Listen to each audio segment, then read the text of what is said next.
जय श्री कृष्णा। राधे राधे। मैं थाना सुना रही हूँ आज श्री रानी सती दादी की कथा और संपूर्ण जीवन परिचय। 400 साल पुराना है रानी सती का यह मंदिर। श्री रानी सती का महान मंदिर राजस्थान के झुंझुनू जिले में है। यह मंदिर 400 साल पुराना है और बहुत ही भव्य और नयनाभिराम है। इस मंदिर में कलाकृति अनुपम चित्रकारी इस मंदिर में 4 चांद लगा देती है। भादो अमावस्या के दिन एक विशेष उत्सव इस मंदिर में आयोजित किया जाता है। इस दिन मंदिर दादी रानी सती के भक्तों से पूरा भर जाता है। दुनिया के हर कोने से दादी भक्त अपने शीश को दादी के चरणों में झुकाने और उसकी महिमा से में दूर दूर से आते हैं। प्रधान मंदिर में रानी सती की एक बहुत बड़ी फोटो लगी हुई है। यह मंदिर मकराना के मार्बल और रंगीन पेंटिंग से बना हुआ है, जो बहुत ही भव्य लगता है। मारवाड़ी लोगों की मान्यता है कि रानी सती माँ दुर्गा का अवतार है। मारवाड़ी परिवार और रानी सती भक्त अपने अपने घरों में रानी सती मैया की पूजा करते हैं। इस मंदिर की बहुत मान्यता है कि यहाँ पे बहुत जल्दी मुरादें पूरी हो जाती है। बुरे समय में अपने बच्चों को मैया ने बहुत संभाला है। इस मंदिर में 13 सती मंदिर है, जिनमें 12 छोटे और एक बड़ा रानी सती का मंदिर है।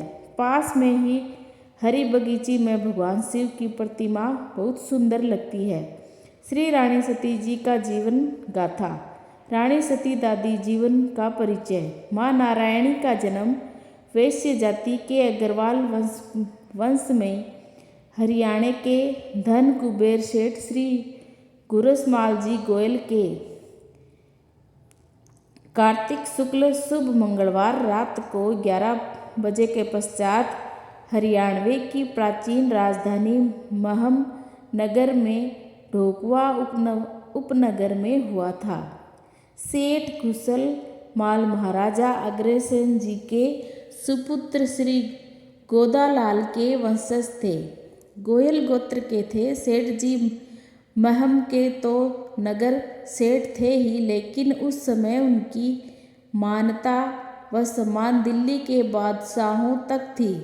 उन दिनों एक तरह से दिल्ली का शासन महम वालों के इशारे पर चलता था। दिल्ली हिसार गार्ड ट्रंक सड़क पर सैकड़ों महल, मंदिर, मकबरे, मस्जिद, भवनों के खंडर दोनों तरफ आज भी है, जिससे सिद्ध होता है कि उस जमाने में महम समृद्धशाली व विशाल नगर रहा होगा। इसका नाम नारायणी बाई रखा गया था। ये बचपन में धार्मिक व सतियों वाले खेल सखियों के साथ खेला करती थी। कथा आदि में विशेष रुचि लेती थी। बड़ी होने पर सेठ जी ने उन्हें धार्मिक शिक्षा, शस्त्र शिक्षा, घुड़सवारी आदि की भी शिक्षा दिलाई थी। इन्होंने इसमें प्रवीणता प्राप्त कर ली थी। उस समय हरियाणा में ही नहीं, उत्तर भारत में भी इनके मुकाबले कोई निशानेबाज बालिका एवं पुरुष भी नहीं था। बचपन में ही ये अपने चमत्कार दिखलाने लगी थी। एक डाकिन, पुराने जमाने में बच्चे खाने वाली एक औरत, महम नगर में आया करती थी। इसकी सुंदरता की ख्याति सुनकर डाकिन एक दिन आई। इन पर हमला करने की तो हिम्मत नहीं पड़ी, लेकिन डाकिन इसकी सहेली को उठाकर लेके जाने लगी। उन्हें आता देख डाकिन बेहोश होकर अंधी हो गई। डाकिन के पास पहुंचकर नारायण जी ने तुरंत सहेली को छुड़ाया और उसे जीवित किया। डाकिन इसका ये चमत्कार देखकर डर गई। उसने हाथ जोड़कर क्षमा मांगी और प्रतिज्ञा की कि आगे से मैं बच्चे नहीं खाया करूँगी। इन्होंने उसे क्षमा कर दिया। उसकी आंखें भी ठीक कर दी। इस तरह दादी ने अपने बहुत सारे चमत्कार बचपन में दिखाए। इनका जन्म अग्रवाल कुल शिरोमणि हिसार राज्य के मुख्य दीवान स्वनाम धन्य सेठ श्री जालान दास जी के बंसल के पुत्र श्री तन धन दास जी के साथ मिंगसर शुक्ला मंगलवार को महम नगर में बहुत ही धूमधाम से समारोह पूर्वक हुआ था। इनके पिताजी ने इनके दहेज में हाथी घोड़े ऊंट सैकड़ों छवड़े सामान से भरे हुए दिए थे। इससे विशेष वस्तु एक श्यामकर्ण घोड़ी थी। उस काल में उत्तर भारत में यही केवल एक श्याम वर्ण कर्ण घोड़ी थी। श्री तन धन दास जी का जीवन परिचय। इनका जन्म वैश्य जाति में महाराज अग्रसेन जी के सुपुत्र विशाल देव जी मतलब वीरभान जी के वंश में हुआ था। इनके वंशज बंसल गोत्री कहाए। उसी बंसल गोत्र में सेठ जी जालान दास जी के श्री तन धन दास जी ने जन्म लिया था। इनके एक छोटे भाई का नाम कमल राम था। उस समय हिसार का नवाबी राज्य आजकल के हरियाणा प्रदेश में बड़ा था। उसी नवाबी राज्य हिसार के श्री जालान दास जी मुख्य दीवान थे। इनकी न्यायप्रियता की थोक दूर दूर तक राज्यों में थी। ये चतुर व कर्मठ शासन थे। विवाह के पश्चात श्री तन धन दास जी सायंकाल अपने ससुराल वाली घोड़ी पर सैर करने हिसार से जाया करते थे। नवाब के पुत्र शहजादे को दोस्तों ने भड़काया कि जैसी घोड़ी दीवान लड़की के पास है तेरे राज्य में नहीं है। शहजादा तो घोड़ी देखकर पहले से ही जल भुन बैठा था। दोस्तों की बातों में आग में घी का काम किया।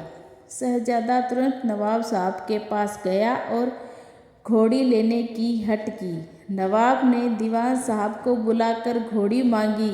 दीवान जी ने कहा, मालिक ये घोड़ी मेरी नहीं है, लड़के को ससुराल से मिली है, वह घोड़ी नहीं देंगे। आप क्षमा करें, समय पर संस्कार की बात है।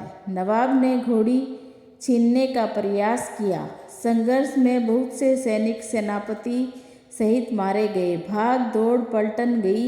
यह देखकर नवाब ज़्यादा निराश हो गया और दोस्तों की बातों में आकर दीवान जी की हवेली से घोड़ी लाने आधी रात को गया। नया आदमी देखकर घोड़ी हिनहिनाने लगी। शाम हो गई। श्री तन धन जी साग भाला लेकर उस ओर चले। भाले के एक वार में ही नवाब ज़्यादा मारा गया। दीवान जी ने मिलकर विचार किया और तुरंत हिसार छोड़कर झुंझुनू नवाब के पास जाने का निर्णय किया। क्योंकि हिसार और झुंझुनू के नवाबों की आपस में लड़ाई व शत्रुता थी। रातों रात हिसार से परिवार सहित दीवान जी चल पड़े। उधर सुबह होने पर नवाब ने शहजादे को महलों में नहीं देखा। चारों ओर तलाश की। अंत में दीवान जी की हवेली से शहजादे की लाश लाई गई। नवाब के महल में कोहराम मच गया। नवाब ने सेना को तुरंत दीवान को पकड़ लाने का आदेश दिया। सेना चारों ओर चल पड़ी। उत्तर की ओर जाने वाली सेना ने लुहारू के पास दीवान जी को जाते हुए देखा, लेकिन तब तक दीवान सपरिवार झुंझुनू राज्य की सीमा में प्रवेश कर चुके थे। हिसारी सेना की ताकत झुंझुनू सेना से टक्कर लेने को नहीं थी। सेना निराश होकर हिसार लौट आई। नवाब सब सुनकर सिर पीट कर रह गया। श्री जालान दास जी के सपरिवार से झुंझुनू पहुंचने पर नवाब साहब ने शाही मुर्तब व लवाजमे के साथ स्वयं नगर सीमा पर स्वागत सम्मान किया और मुख्यमंत्री का पद दिया। उन्होंने हिसार से भी उच्च कोटि का कार्य कर जनता व नवाब के विश्वास पात्र बनकर शानदार ढंग से रहने लगे। राज्य भर में दीवान साहब की न्यायप्रियता व शासन की धूम मच गई। बोलो सती मैया की जय।